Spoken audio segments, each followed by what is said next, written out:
नमस्कार। आप सभी को अपने प्यारा यूट्यूब चैनल डीसी क्लासेस पर स्वागत है।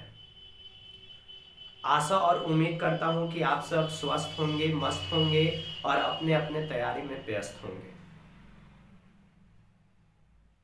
आज क्लास 10th के विद्यार्थियों के लिए ज्योग्राफी का एकदम VVI वाला ऑब्जेक्टिव क्वेश्चन लेकर आया है, जो आपके 2024 में होने वाले एग्जाम में एकदम 100% आने की उम्मीद है। और ये वीडियो खासकर उन विद्यार्थियों के लिए प्रोवाइड किया जा रहा है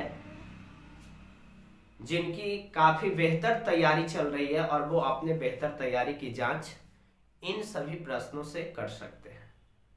एक सेट के रूप में कमेंट बॉक्स में आपको आंसर देना है और देखना है, अपने आप को जांचना है कि 15 में कितना क्वेश्चन हम सही कर पा रहे हैं। प्रत्येक वीडियो में आपको 15 क्वेश्चन हम प्रोवाइड करेंगे और 15 में आप सबको देखना है कि कितना हम सही कर पाते हैं। अगर 15 में आप 14-13 प्रश्न का सही आंसर दे रहे हैं तो आपका बेहतरीन तैयारी है और इससे कोई दूसरा क्वेश्चन आने वाला एग्जाम में आपका नहीं है। तो आइए आज के सेशन का सबसे पहला क्वेश्चन हम लोग देखेंगे क्या कह रहा है। सबसे पहला क्वेश्चन की बात करेंगे तो पूछा जा रहा है कि कोयला किस प्रकार का संसाधन है। कोयला किस प्रकार का संसाधन है? ऑप्शन ए में नवीकरणीय, ऑप्शन बी में ऑप्शन ए में अनवीकरणीय, ऑप्शन बी में नवीकरणीय, सी में जैव संसाधन और डी में अजैव संसाधन।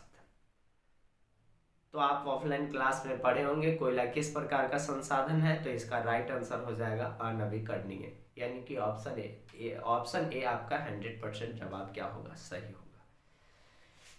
इसी तरह से हम लोग प्रश्न संख्या 2 पर चलेंगे तो पूछा जा रहा है कि संसाधन होते नहीं बनते हैं, किसने कहा था? संसाधन होते नहीं बनते हैं किसने कहा था? ऑप्शन ए में महात्मा गांधी, ऑप्शन बी में जिम्मरमैन, ऑप्शन सी में बिस्मार्क और ऑप्शन डी में नन ऑफ दिस। तो इसका राइट आंसर हो जाएगा ऑप्शन बी, यानी कि जिम्मरमैन। अगले प्रश्न संख्या 3 यानी क्वेश्चन नंबर 3 पे चलेंगे तो डाकुओं की अर्थव्यवस्था यानी डाकू की अर्थव्यवस्था का संबंध है।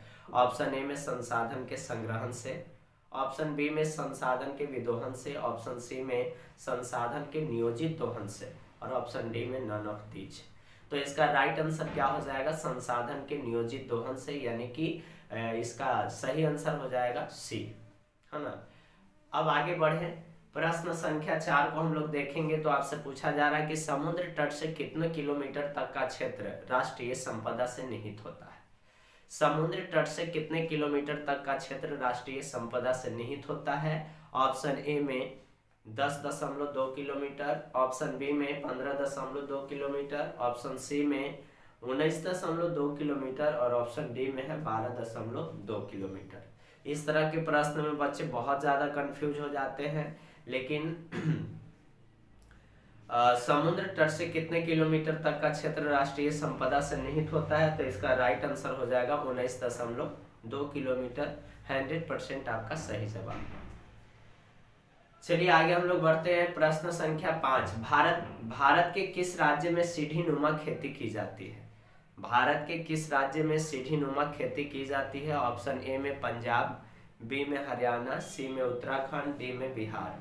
तो इसका राइट आंसर क्या हो जाएगा? उत्तराखंड, यानी कि option C is the right answer.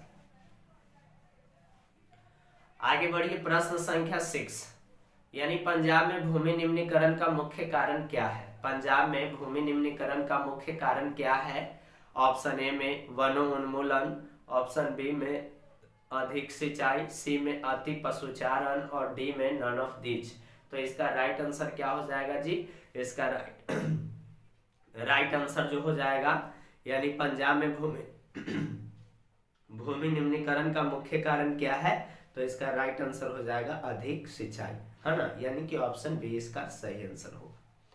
प्रश्न संख्या 7 देखेंगे हम लोग, मरुस्थलीय मृदा का विस्तार निम्न में से कहाँ है?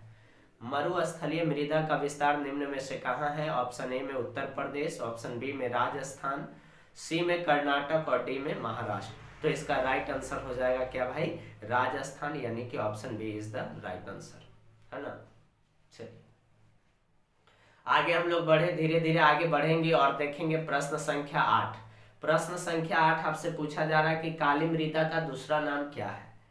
काली मृदा का दूसरा नाम क्या है। ऑप्शन ए में बलुई मृदा, ऑप्शन बी में रेगुड़ मृदा, सी में लाल मृदा और डी में फास्फोरस, है ना। तो इसका राइट आंसर क्या हो जाएगा भाई, तो काली मृदा का दूसरा नाम जो है वो है रेगुड़ मृदा, option B is the right answer. आगे हम लोग चले प्रश्न संख्या 9 आपसे पूछा जा रहा है कि मेढक के प्रजनन क्षमता को नष्ट करने वाला रसायन है।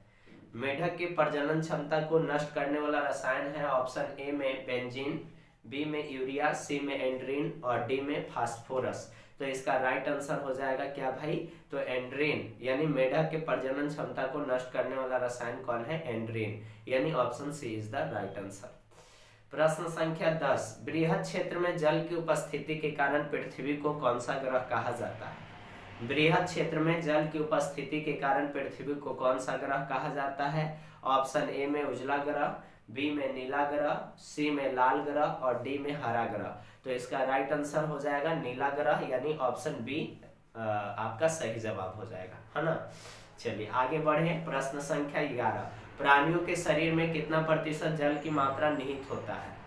प्राणियों के शरीर में कितना प्रतिशत जल की मात्रा निहित होता है। ऑप्शन ए में 55%, ऑप्शन बी में 60%, ऑप्शन सी में 65% और ऑप्शन डी में 70%। इसका राइट आंसर क्या हो जाएगा, सी हो जाएगा, यानी 65%। प्राणियों के शरीर में 65% जल की मात्रा निहित होती है, इसलिए सी आपका